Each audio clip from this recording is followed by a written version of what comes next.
Hi, this is Rachel, speaking to you now. Please do not drive or operate any machinery whilst listening to this audio. Some of the things I speak about may be triggering. Please make sure you are in a safe frame of mind to continue. This is not intended to be medical or mental health advice, and I am not a certified mental health professional. In the case of an emergency, please contact your local resources.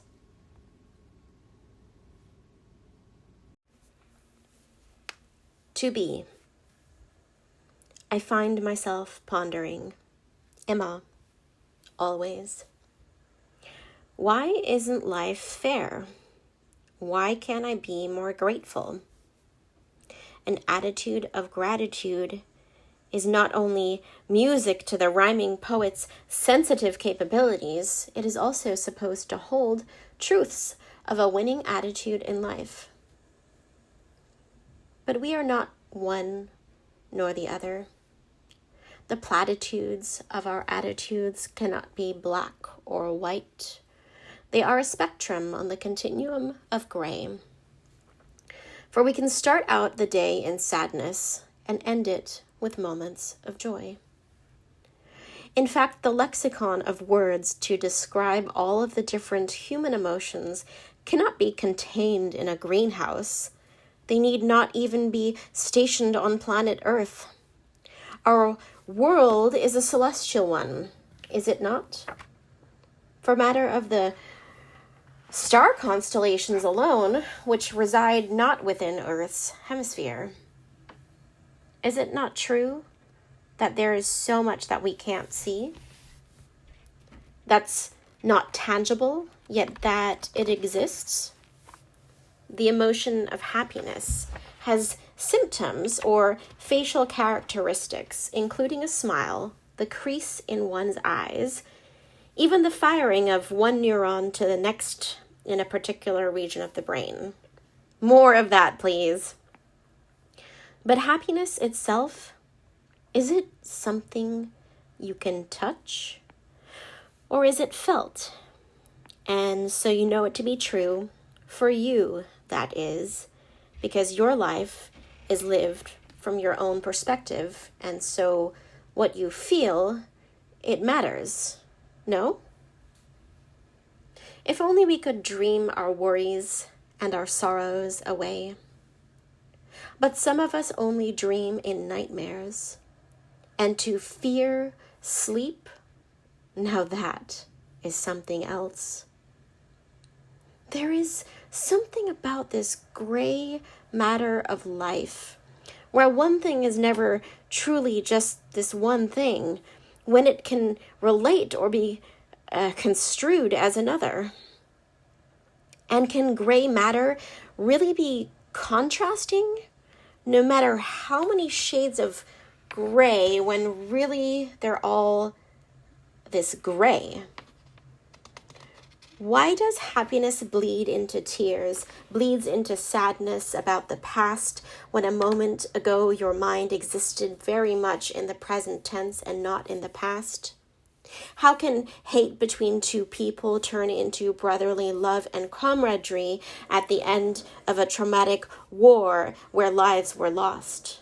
How can life turn into death by the intentional slip of the hand when a traumatized person could no longer take the suffering to be berated by the misinformed outsiders as an act of selfishness, when those outsiders have never been blessed to feel the depth of human emotions on every spectrum of the sun and of the moon, to have such deep sorrow and elated joy spill like flowers into words on the page of the man's epic poetry who just killed himself?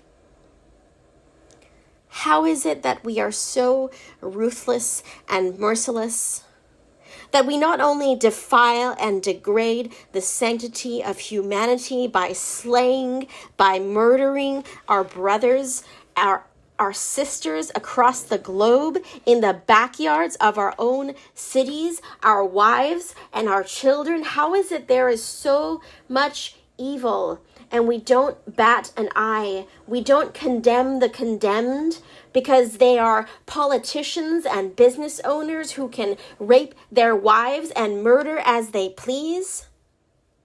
Who are the silenced? Where are the silenced ones? What have you done with them? Why can't I hear their cry? Why is it that in a world of the many shades of gray, no one will cry out black for the black that it is, rape for the devastating travesty that it is to the misfortunate yet fortunate ones who survive? Why was the murder of my soul for over a decade not rectified? How are the monsters who torture for sick pleasure or political gain not captive in the darkest circle of Dante's Inferno in a living hell? When they killed your soul, they told you to breathe, and so you held your breath. For you knew that the second you let that breath escape your lips, you would fall into the abyss, never to be found again. And so you held your breath for eternity, it seemed, because somewhere deep down inside of your misguided, manipulated, mistreated soul, you still held out for hope. And the hope is what got you back to here on the surface, the crust of the earth, where you could stand on your own 2 feet, where you could stand your ground again, where you would not falter but gain in steps. And the steps brought you to the light so that you could see the injustice of the world for what it really is, injustice. And so maybe through the voices of many and through the shades of gray where things can get lost, maybe you can stand out and be the black that really is black. The voice that someone actually hears. The voice that makes a difference for the one special person. Maybe you can believe in yourself so that others can believe in themselves as well. For you are worthy, are you not?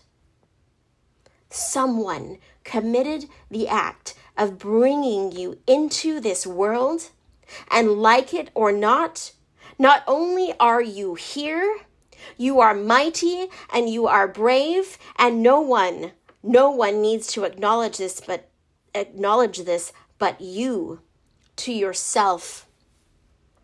So look up at a constellation one night. Really do this and see it for what it is. It is not here, but it is there. You cannot touch it with your hands, therefore the tangible evidence is with your eyes only. And you hold the power of what you want to see from your point of view. Yes, you even have the power to radically change that point of view. So make choices. Choices you can live with. Choose to not hate in your heart. Choose to not do harm to others. Choose to live a life, your life, one that matters to you. Choose to accept and to dole out kindness. Choose to stay alive and make the choice to live every time you wake up. The world needs you in it. You need you in it. Live, laugh, feel sad, and be. For for the being is your true strength.